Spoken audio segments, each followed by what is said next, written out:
ہرات میں حضور علیہ السلام کی اولاد سے ایک شہزادی بیوہ ہو جاتی ہے تو وہ اپنے بچوں کو لے کر کے سمرقند میں آتی ہے اور پوچھتی ہے کہ یہاں کوئی شخص ہو جو مجبور لوگ مفلوق الحال لوگوں کی مدد کرتا ہو۔ تو لوگوں نے بتایا کہ یہاں دو بڑے سخی لوگ ہیں، ایک مسلمان ہے اور ایک مجوسی ہے۔ تو اس نے کہا مجھے تو مسلمان کے پاس ہی جانا چاہیے، اور گئی اور کہا کہ میں مفلوق الحال ہوں، میرا خاندان رسول صلی اللہ علیہ وآلہ وسلم سے تعلق ہے، غریب الدیار ہوں، شوہر کا سر سے سایہ اٹھ گیا ہے، یہ بچے ہیں، تو آپ اگر میری مدد کر دیں تو میری سفید پوشی کا بھرم باقی رہے۔ تو اس نے کہا کہ بہت سارے لوگ آتے ہیں اور اس طرح کی باتیں کرتے ہیں، تم بتا سکتی ہو کہ تمہارے پاس کیا ثبوت ہے خاندان رسول سے ہونے کا؟ تو اس نے کہا میں مفلوق الحال ہوں، بچوں کو لے کر کے ہرات سے یہاں پہنچی ہوں، تو میں شجرہ تو ساتھ نہیں لیے پھر رہی، بس میری بات پہ اعتبار کر لیا جائے۔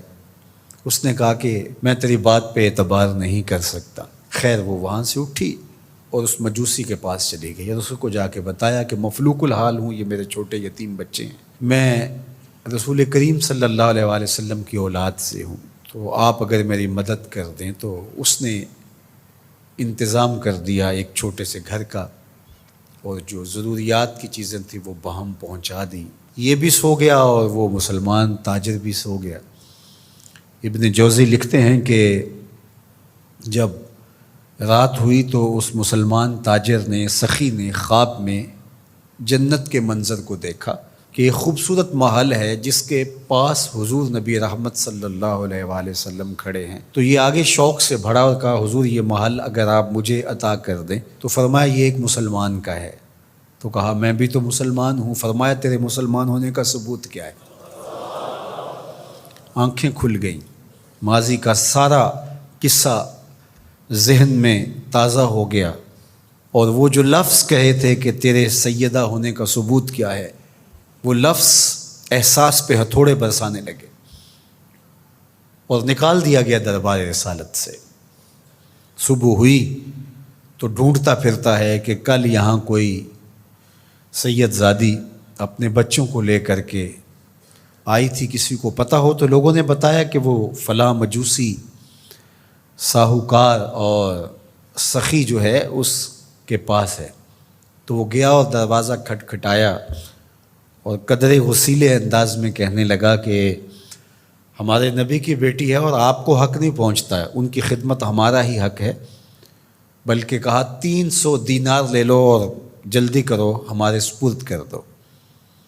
تو اس نے مسکرا کے دیکھا، کہا کہ میں نے تو انڈٹھا سودا کیا تھا، اب تو منظر دیکھ چکا ہوں، جہاں رات آپ کو دھکے دے کر نکالا گیا وہاں مجھے وعدہ دیا گیا کہ تو نے میری بیٹی کی خدمت کی ہے، تجھے اور تیری نسل کو جنت کی ضمانت دی جاتی ہے، اور میں تو حضور کے ہاتھ پہ کلمہ پڑھ کے اسلام قبول کر چکا ہوں۔ اللہ اکبر۔ نسبت رسول کا احترام، محض نسبت رسول، عمل تو بعد میں آتے ہیں۔ اللہ اکبر۔ تو فرمایا کہ احبو لأہل بیتی لحبی، میرے اہل بیت سے محبت میری وجہ سے کرو۔ اللہ اکبر۔ امت کو سمجھنا چاہیے کہ اہل بیت رسول کا معاملہ کتنا حساس اور کتنا نازک ہے، اور آقا کریم نے کس قدر اس کو اہمیت کے ساتھ حجۃ الوداع کے موقع پر ارشاد فرمایا، اور دوسرا حضور علیہ السلام نے مقام خم پر باقاعدہ خطاب کرتے ہوئے ارشاد فرمایا۔ یہ مکہ اور مدینہ کے درمیان ایک جگہ ہے۔ الا ایھا الناس، اے لوگو، انما انا بشر یوشک ان یاتی رسول ربی فاجیبو، فرمایا کہ میں بشر ہوں، موت کا فرشتہ پیغام لے کر میرے پاس بھی آئے گا اور میں رب کے بلاوے پر حاضر ہو جاؤں گا۔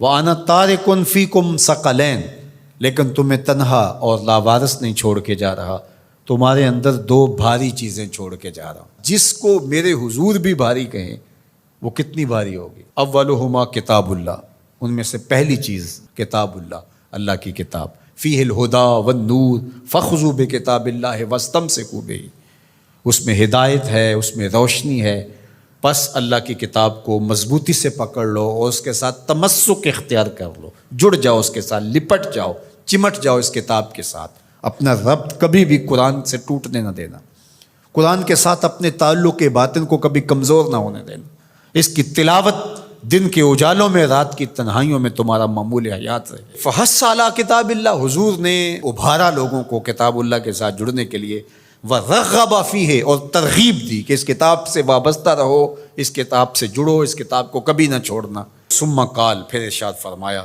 وَأَهْلُ بیتی، اور میرے اہل بیت، اذکرکم اللہ فی اہل بیتی، اذکرکم اللہ فی اہل بیتی، اذکرکم اللہ فی اہل بیتی، 3 مرتبہ فرمایا، میں تمہیں اپنے اہل بیت کے بارے میں اللہ سے ڈراتا ہوں، تذکیر کرتا ہوں، نصیحت کرتا ہوں کہ میرے اہل بیت کے معاملے میں کوتاہی نہ کرنا۔ 1 بار نہیں کہا، 2 بار نہیں کہا، 3 بار فرمایا۔ نگاہ نبوت کچھ دیکھ رہی تھی کہ لوگ کربلا کے اندر شہزادگان رسول کو شہید کرنے کے درپے ہوں گے، اور اہل بیت نبوت کی عظمتیں لوگوں کو ہضم نہیں ہو پائیں گی، تو حضور نے 1 بار نہیں، 2 بار نہیں، 3 بار فرمایا کہ میرے اہل بیت کے معاملے کے اندر ان کی حساسیت اتنی ہے کہ کوتاہی کا ارتکاب نہ کرنا۔ اہل بیت نبوت کا معاملہ بہت حساس ہے، بہت ہی حساس ہے۔ یزید پلیت نے اہل بیت کے ساتھ ٹکر لے کے اپنی عاقبت بھی برباد کر لی، اور اپنی دنیا بھی برباد کر لی، اور اپنی نسلوں کو بھی بدبودار بنا لیا اس نے۔